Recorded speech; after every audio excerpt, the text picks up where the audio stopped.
दोस्तों, अगर आप जानना चाहते हैं कि बीएससी आईटी क्या होता है, बीएससी आईटी करने के लिए एलिजिबिलिटी क्राइटेरिया क्या है, यानी क्वालिफिकेशन क्या रिक्वायर्ड होती है, एडमिशन प्रोसेस क्या होता है, फीस कितनी लगती है, टॉप कॉलेजेस कौन कौन से हैं, बीएससी आईटी कंप्लीट करने के बाद आपकी जॉब पोजीशंस यानी कि जॉब प्रोफाइल्स क्या क्या हो सकती हैं, बीएससी आईटी का सिलेबस क्या होता है, आफ्टर कंप्लीटिंग बीएससी आईटी आपकी स्टार्टिंग सैलरी क्या हो सकती है। अगर आप इन चीज़ों के बारे में जानना चाहते हैं तो इस वीडियो को कंटिन्यू लास्ट तक देखते रहिए, जिससे आपको हर एक चीज़ अच्छे तरीके से समझ में आए, हर एक चीज़ अच्छे तरीके से क्लियर हो जाए। आइए सबसे पहले बात करते हैं बीएससी आईटी के बारे में। बीएससी आईटी इसका फुल फॉर्म होता है bachelor of science in information technology. BSc IT एक 3 इयर्स अंडर ग्रेजुएट कोर्स है जो कि 6 सेमेस्टर्स में विभाजित होता है, यानी कि डिवाइड होता है। प्रत्येक सेमेस्टर 6 महीने का होता है। इस तरीके से 3 साल का कोर्स होता है। टोटल 6 सेमेस्टर्स में कंप्लीट होता है। एग्जामिनेशन सेमेस्टर वाइज कराए जाते हैं। बीएससी आईटी कंप्लीट करने के बाद आप गवर्नमेंट एंड प्राइवेट दोनों सेक्टर्स में जॉब के लिए अप्लाई कर सकते हैं, यानी कि बीएससी आईटी कंप्लीट करने के बाद आप पब्लिक एंड प्राइवेट दोनों सेक्टर्स में जॉब कर सकते हैं। इसके अलावा दोस्तों और भी अपॉर्चुनिटीज़ आपको मिलती हैं बीएससी आईटी कंप्लीट करने के बाद। बीएससी आईटी कंप्लीट करने के बाद आप ग्रेजुएशन के लेवल पर जो एग्ज़ाम्स होते हैं आप उनके लिए भी एलिजिबल होते हैं एंड अप्लाई कर सकते हैं। बीएससी आईटी में दोस्तों आपको सॉफ्टवेयर, डेटाबेसेस एंड नेटवर्किंग इन सभी चीज़ों के बारे में बताया जाता है। इन चीज़ों पर मेनली फोकस रहते हैं और इसके अलावा और भी बहुत सारे सब्जेक्ट होते हैं जो आपको इस वीडियो में आगे जानने को मिलेंगे। सो वीडियो को लास्ट तक देखते रहिए। आइए अब हम बात करते हैं कि बीएससी आईटी करने के लिए क्या एलिजिबिलिटी क्राइटेरिया होता है, क्वालिफिकेशन क्या रिक्वायर्ड होती है। बीएससी आईटी करने के लिए ज़रूरी है कि 10+2 पास हो, यानी कैंडिडेट जो बीएससी आईटी करना चाहता है उसे 10+2 पास होना ज़रूरी है। 12th पास होना चाहिए साइंस स्ट्रीम में। साइंस स्ट्रीम में फिजिक्स, केमिस्ट्री, मैथमेटिक्स यानी कि पीसीएम के साथ। तो अगर आपने 12th फिजिक्स, केमिस्ट्री, मैथमेटिक्स के साथ कंप्लीट किया है तो आप इसके लिए एलिजिबल होते हैं एंड अप्लाई कर सकते हैं। इसके अलावा दोस्तों अगर हम बात करें परसेंटेज की तो मिनिमम 50% मार्क्स आपके 12th में होने चाहिए। ये जो परसेंटेज का क्राइटेरिया है ये college to college, university to university vary कर सकता है। इसके अलावा दोस्तों कुछ स्किल्स हैं जो कि एक आईटी प्रोफेशनल में होना ज़रूरी है। एक आईटी प्रोफेशनल के बेहतरीन करियर के लिए होना ज़रूरी है, जो कि कुछ इस तरीके से हैं। Analytical skills, problem solving skills, creativity, critical thinking skills, resilience. तो ये स्किल्स होनी चाहिए एक आईटी प्रोफेशनल के बेहतरीन करियर के लिए। आइए जानते हैं बीएससी आईटी के एडमिशन प्रोसेस के बारे में, यानी कि बीएससी आईटी में एडमिशन कैसे मिलता है, किस तरीके का प्रोसेस रहता है।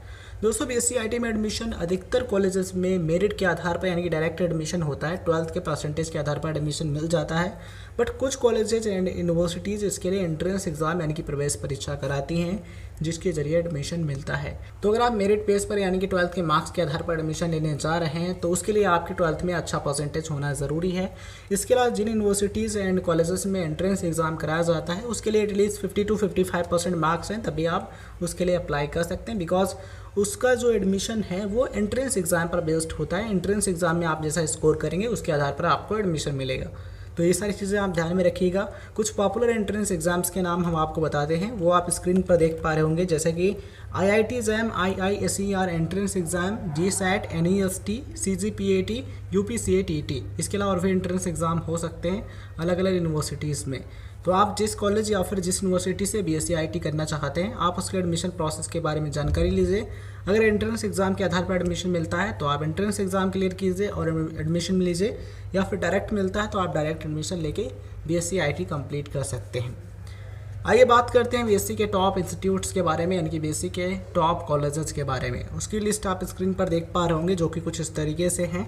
Saint Xavier's college Mumbai, ASM college of science Pune, lovely professional university Jalandhar, Indian academy degree college Bangalore, Amity university Mumbai, Devbhoomi institute of management studies Dehradun, Rai university Ahmedabad. इसके अलावा और भी टॉप कॉलेजेस हैं जिनकी लिस्ट आप स्क्रीन पर देख पा रहे होंगे।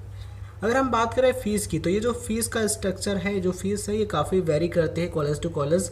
अलग अलग कॉलेजेस एंड यूनिवर्सिटीज़ में फ़ीस स्ट्रक्चर अलग अलग होता है।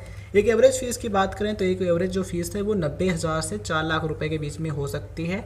इस पूरे कोर्स की फ़ीस ध्यान रखिएगा, 90,000 से 4 लाख के बीच, यानी कि 19,000 to 4 लाख रुपीज़ टोटल फ़ी।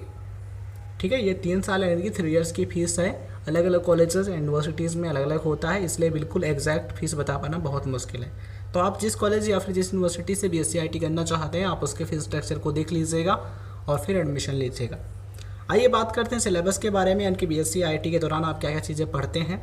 तो उसकी लिस्ट आप स्क्रीन पर देख पा रहे होंगे। सबसे पहले बात करते हैं फर्स्ट ईयर की, यानी कि फर्स्ट एंड सेकंड सेमेस्टर की। फर्स्ट सेमेस्टर में आपको technical communication skill, problem solving methodologies and programming in C, computer fundamentals and emerging technology, networking and internet environment. अगर हम बात करें सेकेंड सेमेस्टर की, तो इसमें आपको data structures using C language, web programming, computer organization and architecture, mathematical and statistical foundation of computer science. तो ये सब्जेक्ट पढ़ने होते हैं फर्स्ट ईयर में, यानी कि फर्स्ट एंड सेकंड सेमेस्टर में। बात करते हैं third semester and fourth semester की। थर्ड सेमेस्टर में आपको SAD, software quality assurance and testing, C++ and object oriented programming, RDBMS using Oracle, content management system using जिमला। इसके अलावा दोस्तों अगर हम बात करें फोर्थ सेमेस्टर की, तो इसमें आपको कुछ इस तरीके के सब्जेक्ट पढ़ने होते हैं, जैसा कि आप स्क्रीन पर देख पा रहे होंगे। Programming with Java, programming with C#, network technology and administration, operating systems concept with Unix और लिनक्स। तो ये सब्जेक्ट होते हैं फोर्थ सेमेस्टर में। आइए बात करते हैं फाइनल ईयर यानी कि फिफ्थ एंड सिक्स सेमेस्टर के सब्जेक्ट के बारे में, सिलेबस के बारे में। तो इसमें आपको programming with C#.NET, advance Java programming, software testing and project management, project development, इस तरीके के सब्जेक्ट पढ़ने होते हैं फिफ्थ सेमेस्टर में।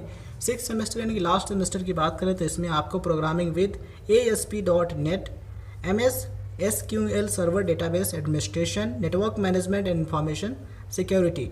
इसके अलावा दोस्तों प्रोजेक्ट डेवलपमेंट, तो ये सब्जेक्ट आपको स्टडी करने होते हैं ड्यूरिंग योर BSc IT। आइए बात करते हैं कि BSc IT के बाद आपकी जॉब प्रोफाइल्स क्या क्या हो सकती हैं, किसकी जॉब प्रोफाइल पर आप वर्क कर सकते हैं।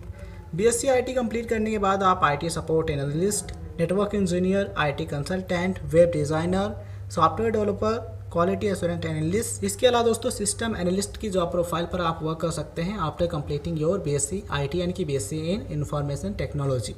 आइए बात करते हैं टॉप रिक्रूटिंग इंडस्ट्रीज़ की। टॉप रिक्रूटिंग इंडस्ट्रीज़ की लिस्ट आप स्क्रीन पर देख पा रहे होंगे, जो कि कुछ इस तरीके से है। BSc IT कंप्लीट करने के बाद आप education, space research organisation, health care, pharmacy, biotechnology, chemical, इन इंडस्ट्रीज़ में जॉब प्राप्त कर सकते हैं BSc कंप्लीट करने के बाद। दोस्तों अगर हम बात करें सैलरी की, तो स्टार्टिंग में सैलरी कम मिलती है। जब आप फ्रेशर होते हैं तब आपको सैलरी कम मिलती है, बट जैसे जैसे आपका एक्सपीरियंस बढ़ता है, एक्सपर्टीज़ बढ़ती हैं, वैसे वैसे आपकी सैलरी इंक्रीज हो सकती है।